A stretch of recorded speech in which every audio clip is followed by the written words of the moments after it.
All right, joining us now, Alamogordo Tigers boys soccer team, district champions for 3-5A in 2017. First time since 2000, I believe. Is that right, Coach Wilder? That's what they tell me. All right, congratulations. And, Coach, how are you doing today? We're doing very well, thank you. Well, happy to have you here. Happy to have you guys here. And, this team was good last year, and clearly, it was another level this season. Can you kind of put your finger on how these guys were able to, take it to that next step and become a number 2 seed into the state playoffs? Well, we made a couple of minor changes. We moved some people. Keith, for example, moved from defense to midfield. Julian moved from midfield to offense. We put Herbe in defense, and he had previously been a midfielder. We initially had him on the outside in defense, and then it wasn't working out well, so we switched him to partner up with Johnny on the inside. Once the boys became comfortable with those switches, the boys have been playing soccer for a long time. But sometimes, as a coach, I see, some things that need to be changed depending on my own way of thinking, and basically the team needs. So once they became comfortable with those switches, after about 4 or 5 games, that's when we kind of went on that win streak. And initially, we had a difficult time fitting in with each other. But once they became comfortable with their new roles and they realized that it wasn't going to change, this is the way it was going to be, that's when we went on that win streak, and everything kind of fell into place at that point. Yeah, Julian, he talked about you moving over to striker forward up front there, and how soon did you feel comfortable up there? Obviously, you scored a ton of goals this year. It seemed like you had a lot of fun up there. How quickly did you feel like the transition started for you and you felt really comfortable up front there? Well, at first it took a while to get comfortable at that position because, like, the rest of my whole life I was playing left wing. Then they had moved me up to forward, and I had to just get used to it. But with Adam up there with me, I got really comfortable. Yeah, and I'll tell you what, you had a great season. Johnny, the back line had a great year, and you and Herbe, you guys have had great seasons this year. Talk about that defensive line. I know, Brett's been back there, and Ezra and a few other guys. And there's been some injuries and things that have moved some other guys in there. You guys have managed to mesh well, whoever's back on that back line, right? Yeah, we just all played together for so long, and now it's just all clicking, and we all know what we can do. We're confident in each other. And it also seems like there's a comfort in moving you guys up from the back line, whether it's Herbe, whether it's you, to attack. And it seems like Coach has that kind of confidence and the confidence for you to get back there for someone to cover for you. Is it nice to have that kind of freedom out there on the pitch? Yeah, sometimes, like whenever we need a goal and we can I know that Herbe can go up and we can hold it back there. Me, Brett, and Ezra. It's just real nice. Yeah. Adam, I think we've talked about this every time that you've been in here is working on that goal record, and you're very, very close to getting to that single season goal record. What are you on right now? What do you need to get to break that record?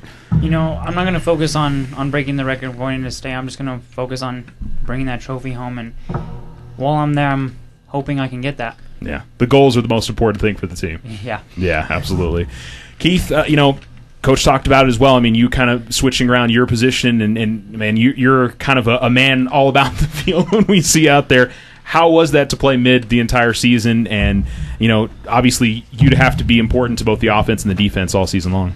Personally, it was really nice for me because I was more free moving throughout the field, so I could support not only Brett but Ezra on both sides and then dish it off to Adam and Julian up top. So I felt like our chemistry together as a team just really molded very well this season, and me and Tonio always had worked well together, so I'm glad he pushed me up. It ended up working really well. Yeah, and I'd say everybody in the midfield, you mentioned Antonio there as well.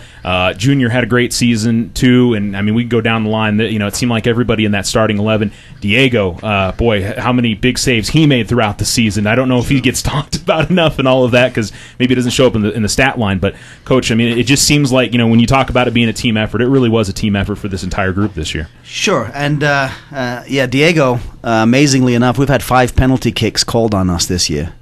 And he's saved 4 out of the 5 that he's faced, which is unheard of for a goalkeeper. Because as well as I do, it's an 85-90% chance you're going to score when you're hitting from a penalty kick. The goalkeeper's the one that's at a disadvantage there. So for him to save 4 out of 5 is just amazing. He's kind of like a freakish athlete, He's one of those quick fire athletes that he can move at such quick speed that all of a sudden there's a blur and the ball is hitting him in the stomach. He actually dove too far for one of them and it hit him in the stomach. So yeah, he's done a great job.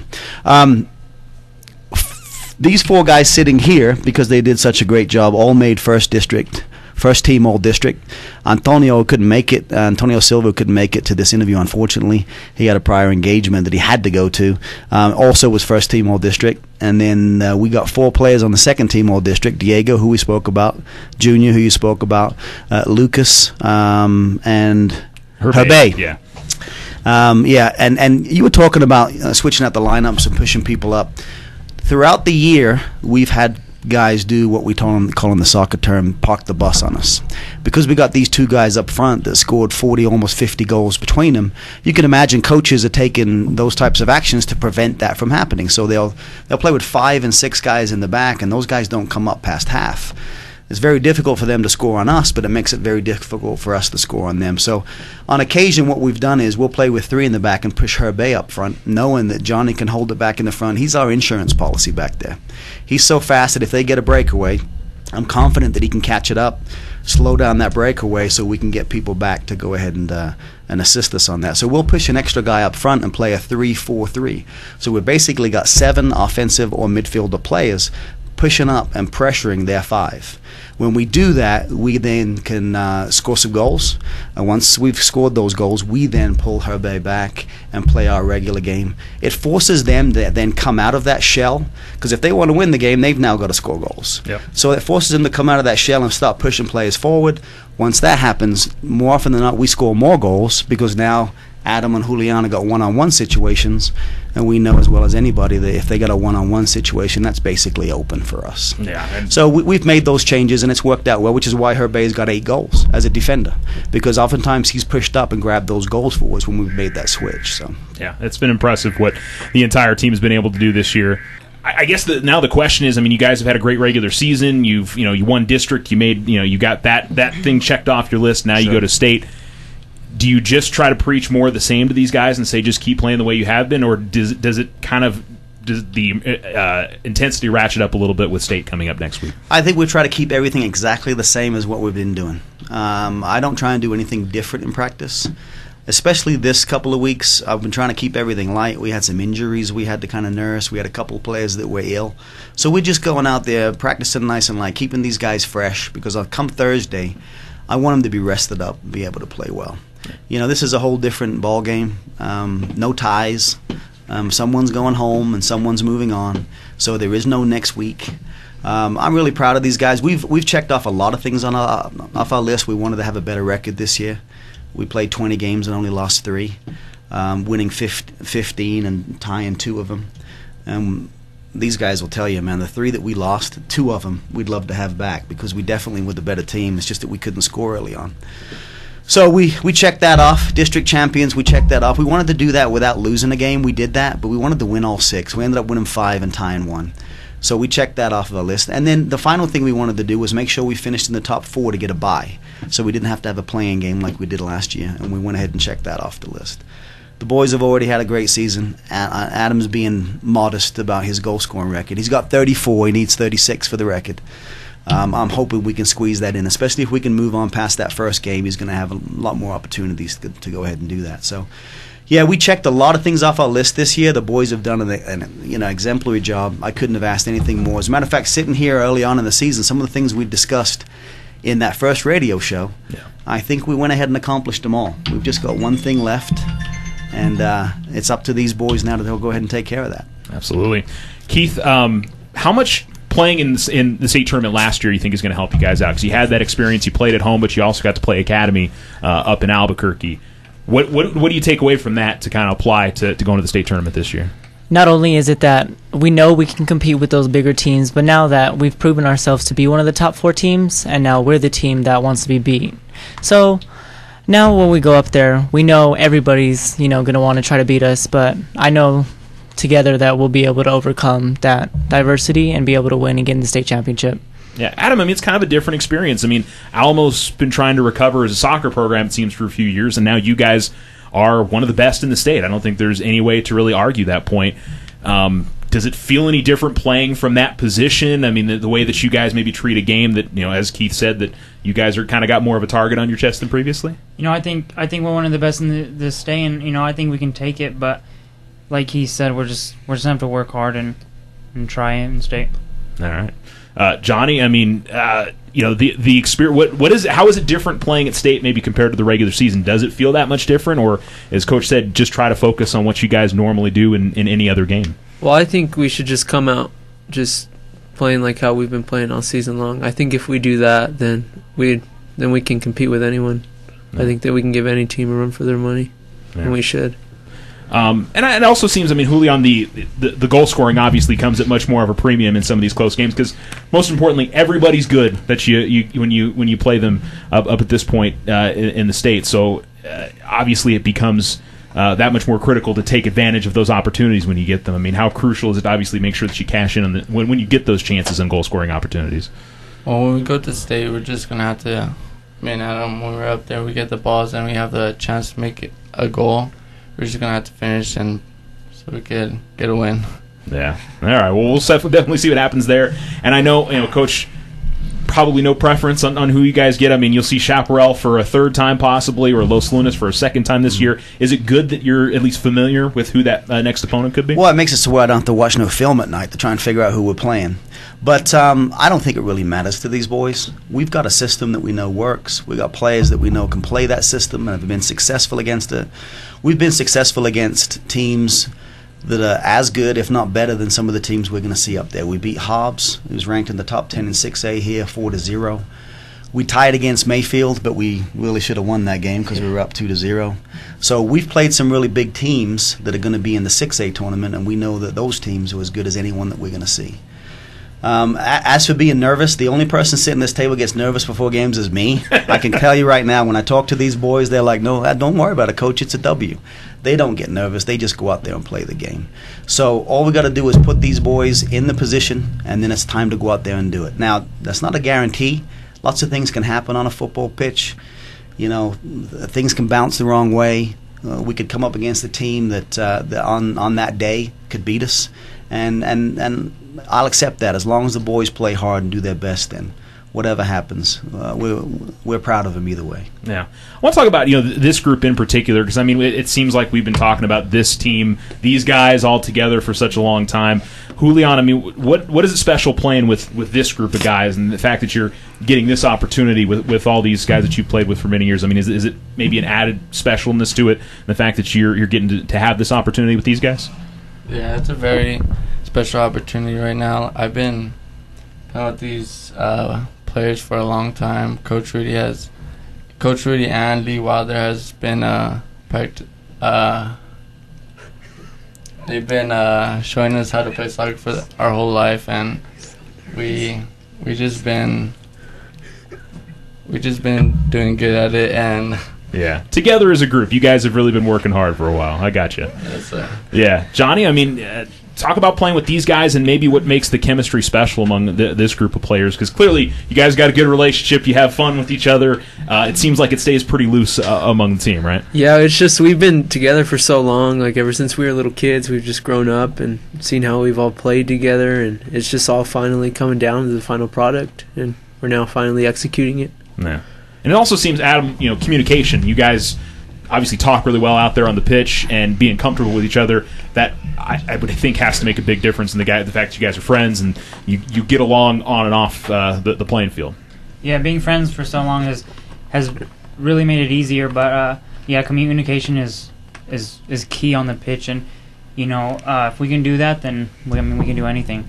Yeah, Keith, so talk about this group of guys. What is it you think about this team this year? Because obviously you play with a lot of different teams over the years. What is it about this team that feels like you guys have got a real shot at taking state this year? Our positivity with each other is definitely stand out among any other team I've played for. It's because we all have our off days, but everybody picks each other up, and then when we're playing together, we know if something goes wrong, we can recover from it, and at the end of the day, we're all just there to have a good time, and so we all know that together, and we just continue to go through it every day.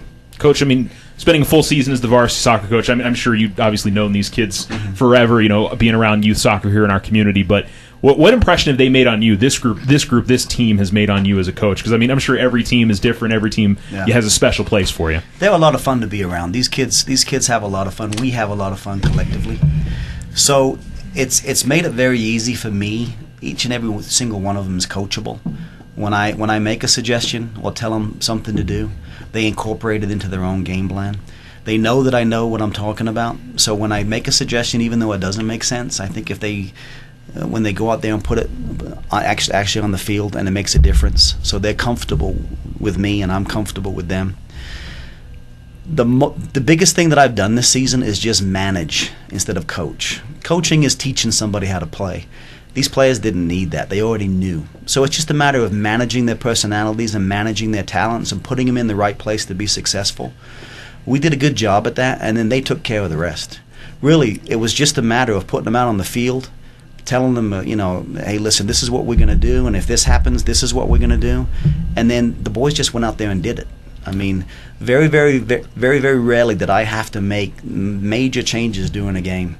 These boys just went out and played and did exactly what we thought was going to happen in the game. Yeah, it's you write the script of the season. Obviously, there's a few things you talked about that you wanted to be a little bit better, but it's hard to imagine a much better season for you guys. Sure. Maybe other than being the 1 seed, but obviously we know how talented Academy is, and to be the number 2 seed behind only them certainly has got to be a good feeling for this group. Something else I want to mention when I talk with the ladies, something that I mentioned as well is, we obviously see the finished product out there on the field, but how much behind the scenes stuff with your families and having the support of the community. And Keith, obviously you've got your dad here, but to have the support of your family in previous years and taking you to soccer, and whether you guys are playing off season stuff, how much has that meant for you in your soccer career to have people behind you that were helping you to become a better soccer player? Our parents and families were just such a huge role in building the foundation of our soccer careers. Not only was it driving us to whatever city that the tournament was in or the league we were playing in, no matter how late or early it was, and then the support that they always gave after a tough loss or an easy win, it was always constant no matter what. And our families just have always been there for us no matter what. We're a big soccer family behind the immediate families that we all have. Yeah. Adam, I mean, I know your parents are traveling to all your games. They're out there supporting you. I mean, to know that they're they want to be able to travel and get to your games all the time. I got to think that's got to be an extra bonus. And now that you're coming to your senior year and you're finishing off your soccer career, what has that meant for you for your entire run? It means everything because they're the ones that lift you up in a loss and cheer for you when you have a victory. And to have a family that's so supportive is just amazing. And I wish every family can have some of that. Yeah. Johnny, I think I've actually chatted with your dad a little bit about you out there on the field, and he's had nothing but great things to say about you, and the support that you get from him and the support that you get from your entire family. I mean, talk about what that's meant to you a little bit. It almost gives me a little extra boost, kind of just to know that my dad's there, my mom and my little sisters, and just whoever's there to come and see me. I just want to do good, and hopefully we can win. It just helps me overall, kind of. Yeah. Julian, I mean, talk a little about the support that you get kind of behind the scenes from who's helping you out and making sure you're getting to soccer matches and off-season stuff as well. Yeah, my parents and family, they have a big they really help me on the field, and just seeing them always there at every game, it really helps me.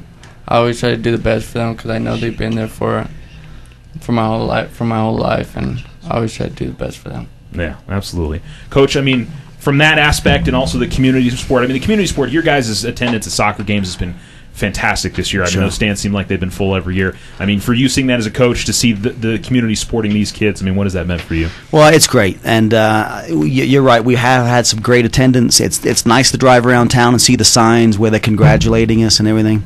I just want to make sure that everybody knows that tomorrow is a big event here, not just for boys soccer, but for Alamogordo sports as a whole.